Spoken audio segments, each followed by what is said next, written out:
Hello student, welcome back once again in my channel Passionator edtech.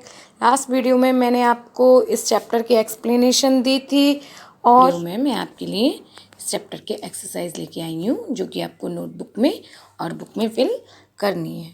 तो चलिए शुरू करते हैं अपनी वीडियो पार्ट 2। और आप सभी से रिक्वेस्ट है कि पहले आप इसका पार्ट 1 देख लीजिए जिससे आपको इसकी स्टोरी अच्छी तरह से समझ में आ जाए। तो ठीक है, शुरू करते हैं अपनी वीडियो नई। Are starting with the keywords. First is appreciate. Appreciate means gives value, यानी किसी को महत्व देना। फॉरएवर मीन्स ऑलवेज, यानी हमेशा। सिली, अनथॉटफुल, जिसके बारे में सोचा ना जाए। असर्टेड, कमेंटेड, किसी के ऊपर कोई बात कहना या विचार व्यक्त करना। स्ट्राइक, टू स्टॉप वर्किंग, यानी हड़ताल या काम करना बंद कर देना। पिटी, सॉरी, दया की भावना महसूस करना। ये कीवर्ड्स आपको नोटबुक में लिखनी है। Next is summary. No one is useless, everyone has its own importance, we should not demoralize others. इसका मतलब है पूरे चैप्टर का जो सार है कि कोई भी व्यक्ति बेकार नहीं होता, हमें हर किसी को महत्व देना चाहिए और किसी को भी छोटा समझना नहीं चाहिए। बेशक हम बड़े हैं लेकिन जो सामने वाले पर्सन है वो भी छोटे नहीं हैं, सबका अपना अपना महत्व है। Next is what did I learn. Always we write on the bogies. What value did you learn from this chapter, write on the bogies of the train. आपको इस चैप्टर से क्या सीखने को मिला, आपको बोगीज पे लिखना है। नो वन इज़ यूजलेस, इसका मतलब कोई भी छोटा नहीं है, कोई भी बेकार नहीं है। Now exercise A, right the names of 5 body parts along with their function. आपको 5 बॉडी पार्ट्स के नेम लिखने हैं उनके फंक्शन यानी उनके कार्य के साथ। First is heart. हार्ट क्या करता है बॉडी में? Pumps blood to all the parts of body, यानी शरीर के सारे भागों को ब्लड पहुंचाता है।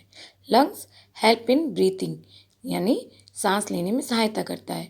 Brain controls all the parts of the body, शरीर के सारे भागों को कंट्रोल करता है। Stomach digest the food we eat, खाना जो हम खाते हैं उसको पचाता है। Kidneys filter the blood, kidneys हमारे ब्लड को फिल्टर करती हैं यानी साफ करती हैं। इस प्रकार हमने देखा कि सभी पार्ट्स का कुछ ना कुछ काम है। Exercise B, imagine that your body parts are complaining you for the stomach. आप कल्पना करिए कि आपके शरीर के जो सारे पार्ट्स हैं वो स्टोमच की शिकायत कर रहे हैं। How will you make them understand, right in the space given below. आप उन्हें कैसे समझाएंगे? मैंने इसमें लिख लिया है, आप देखकर अपनी नोटबुक में लिख लीजिएगा। मैं एक बार आपको इसको समराइज कर देती हूँ। I know that you all work hard, मैं जानता हूँ कि आप सभी कठिन परिश्रम करते हैं। But tell me one thing, लेकिन मुझे एक बात बताइए। Do you know that the energy by which you all works comes from where from. आप एक बात बताइए कि जो भी काम तुम करते हो उसके लिए एनर्जी तुम्हें कहाँ से मिलती है? आई टेल यू, मैं तुम्हें बताता हूँ। You all work and give food to the stomach, जितना भी तुम काम करते हो खाना उसे स्टोमच को देते हो। The stomach does not keep that food itself, वह यह खाना अपने लिए नहीं रखता, केवल it digest food and distribute the energy obtain the digestion of food among all of you. यह उस डाइजेशन से जो भी एनर्जी प्राप्त करता है यह आप सभी को पहुंचा देता है। So it is not useless, इसलिए यह यूजलेस नहीं है। तो सारे पार्ट्स को आप समझाएंगे कि जो स्टोमच है वो आपको कार्य करने के लिए एनर्जी देता है। So it is not useless, इसलिए वो कम महत्वपूर्ण नहीं है, यानी कि बेकार नहीं है।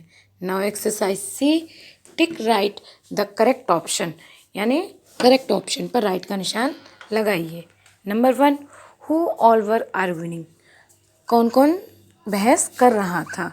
Number A, various body parts. B, many people. C, all teeth. आप सभी आंसर जानते हैं, कौन बहस कर रहा था? Yes, various body parts. Number 2, what did the body parts decide to do, body parts ने क्या करने का निश्चय किया? Answer is A, sleep, B strike and C, take bath. Answer आप सभी जानते हैं, that is strike. Now third for whom all the body parts were complaining. किसके बारे में सारे बॉडी पार्ट्स कंप्लेन कर रहे थे? Stomach, tongue, C lungs. Yes, answer is A stomach. Number 4, what does the stomach provided to all the body parts. Stomach सारे body parts को क्या प्रोवाइड कराता था?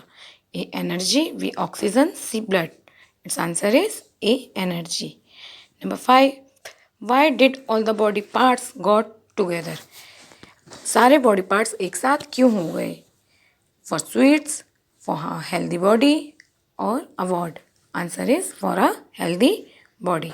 इस प्रकार आपने सारे टिक द राइट ऑप्शन कर लिए होंगे।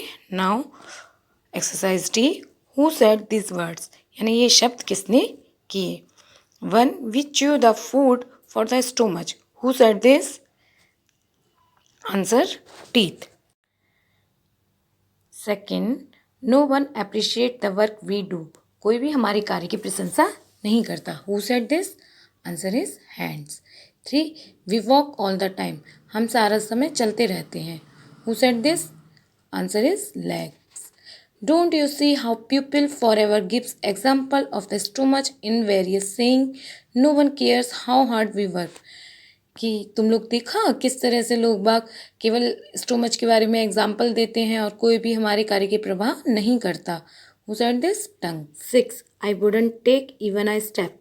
मैं एक भी कदम नहीं लूँगा। Who said this? Legs. 6, what do I do. मैं क्या करता? Till I got the food I use to send it to all of you. जब तक मुझे खाना मिला मैंने तुम लोगों को लगातार इसे भेजा। Now exercise E, fill in the blanks by using suitable words from the box. Option is working, healthy, deserted, arguing, food and walk. One day various parts of body started. Answer is arguing. Second, the legs asserted we dash all the time. Answer is walk. Third, now all the body parts stopped. Answer is working. Now stomach stopped getting the food. 5, they desert him and were suffering now. 6, all of them got together to make a healthy body. You can fill it in your book. And now exercise F, that is the spelling of your body parts. Filling in the missing vowels to complete the name of some body parts. यहाँ पर कुछ vowels missing हैं, इनको आप complete करें और body parts के name अपनी बुक में कंप्लीट करें।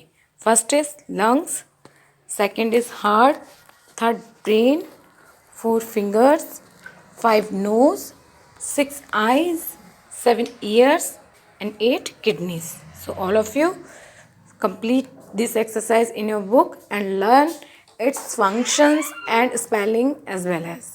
Now exercise G, that is answer the following question. First question is that why did the various body parts start arguing? सारे बॉडी के पार्ट्स क्यों आपस में बहस करने लगे थे? Answer is they felt that the stomach was being given more importance than them. यानी कि वे सोच रहे थे कि उनको स्टोमच के अपेक्षा कम महत्व दिया जाता है। Second question, what did the leg asserted. Leg ने क्या कहा? Answer is they walk all the time but stomach do not do anything. उसने कहा कि हम सारा दिन काम करते हैं, चलते हैं और स्टोमच कुछ भी नहीं करता है। Question 3, what did the hand say. हाथों ने क्या कहा? The hand said that no one appreciate the work we do. हाथों ने कहा कि कोई भी हमारे काम की प्रशंसा नहीं करता।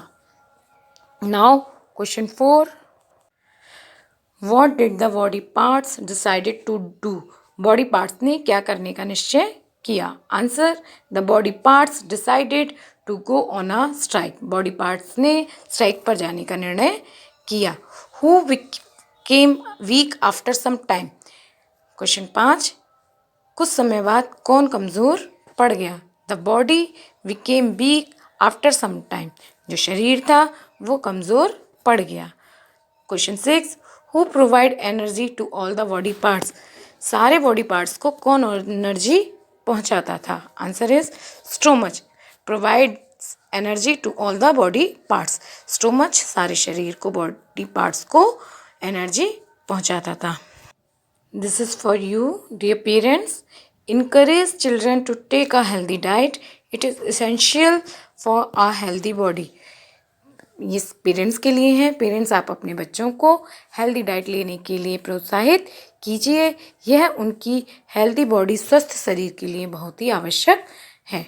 तो आई होप आप सभी को ये एक्सरसाइज और चैप्टर अच्छी तरह से समझ में आया होगा। तो आप लोगों से मेरी एक रिक्वेस्ट है कि आप इस चैप्टर के नीचे ज़रूर कमेंट बॉक्स में अपना नाम लिखेंगे, जिससे मुझे पता चले कि कितने बच्चों ने ये वीडियो देखी है। और अगर आपको पार्ट 1 पार्ट 2 का प्रयास अच्छा लगा तो आप ज़रूर लिखिएगा, अदरवाइज़ मैं एक ही पार्ट में दोनों वीडियो को बना दूँगी। For the teacher tell children that our society is also like a body. जैसे कि हमने बताया कि ये जो हमारी सोसाइटी है वो भी एक बॉडी की तरह है। If any part of our society stops working the whole society will become weak. यदि हमारी सोसाइटी का कोई भी एक भाग काम करना बंद कर देगा तो सोसाइटी क्या हो जाएगी, हमारा समाज क्या हो जाएगा, कमज़ोर हो जाएगा। So we should respect all the parts of the society.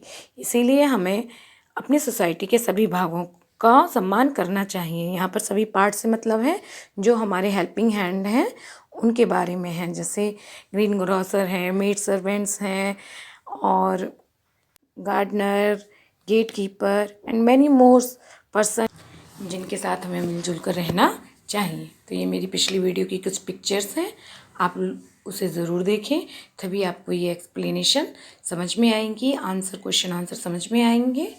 तो आई होप आपको मेरी दोनों वीडियो अच्छी लगी होंगी। और please don't forget right your name in comment box. तो मिलते हैं इसी प्रकार की नई वीडियो के साथ। और हाँ, अब आप हड़ताल करने मत बैठना, मम्मी पापा के साथ कोऑपरेट करना और मिलजुल के रहना। Bye bye, have a nice day.